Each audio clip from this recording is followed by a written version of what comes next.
Hello guys! Ngayon naman ituturo ko sa inyo kung paano gawin yung pattern ng Taslan short na may raffle sa side. Sa paggawa ng pattern guys, ito ang ating mga kailangan.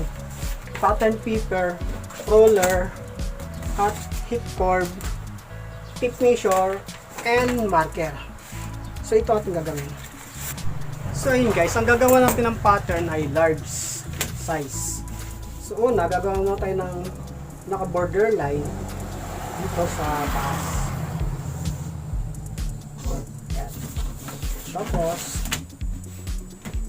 kunin natin yung sukat ng length ng shorts. Ang length ng shorts ay 15 inches. So, 15 inches, ito siya. And ito siya. Tapos ang hips niya ay mula doon sa borderline 9 inches. And then ang deep crotch niya ay 12 inches. Ayan. Ngayon, lagyan naman natin ito yung sukat ng hips. Ang sukat ng hips nito guys ay 38 inches. So 38 inches, i-divide natin sa 4, that is magiging 9 and 1/2.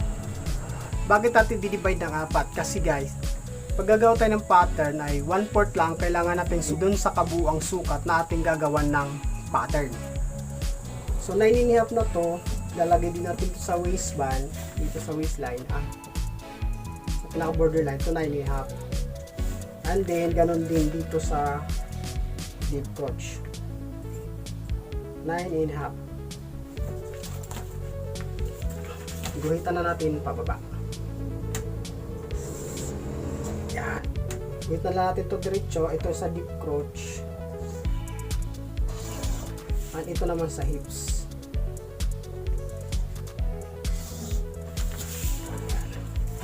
Ayan. So dito guys, yung 9 and 1/2 na to, magpaplas tayo ng 2 inches para sa curve ng front panel. Ayan. Tapos add lang tayo ng 1/2 inch dito para may kurba ng konti. Nilagay mo na yan, i-carve na natin siya gamit ang frinch curve.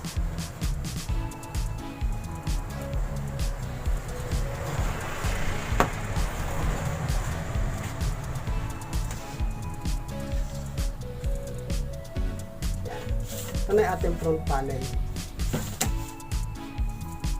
Tapos yung 2 inches na yan, 2 inches na to, baba lang natin dito 2 inches. Yan. Tapos gawa lang tayo ng broken line dito pag ganyan para natin saan siya tatapat. Simula naman dito, mapasok tayo ng 1 inch para dyan. Ito yung magiging inseam niya. Sumitan natin siya para sa inseam. Then ito na siya. Ito ang hem bottom ng shorts. Lagay naman natin yung para sa back panel. So sa back panel na to, magpa-plus lang tayo ng 2 and a half inches dito. And then 2 inches naman dito. And 2 inches din dito. At 1 inch din sa taas. Dito sa waistband guys, nasa sa inyo kung gusto nyo diretso lang to, pantay lang ng front, pwede naman po yun. Pero ako gagawin ko lang to, ipa-plus ko lang na 1 inch doon para mas maganda ang maganda ang lapat ng shorts natin. So ito ang back panel natin, and then ito yung back rise.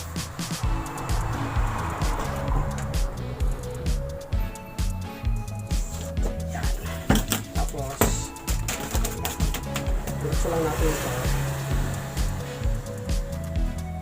Ayan. And then, cut na natin ito.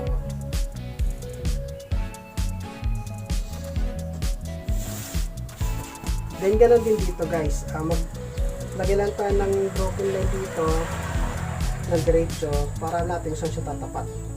Tapos, pasok lang tayo ito ng 1 inch para sa magiging inseam niya. At ito na yung ating 1 inch.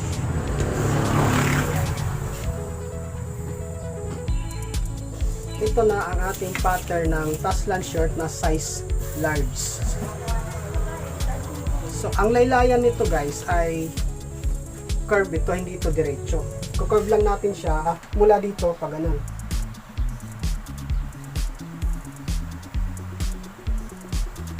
Yan po ating pattern. Ngayon guys, ito po, pag nalagay mo lahat ng mga sukat, and then pwede natin ito gupitin. Tingnan natin siya.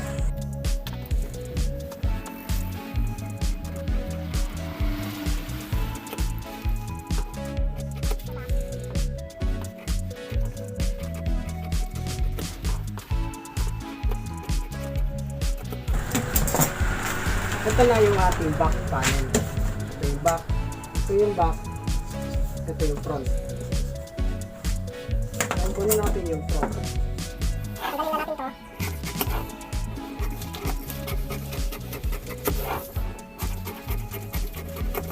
Ayan. Ito na yung ating pattern ng Taslan short na may raffle sa gilid.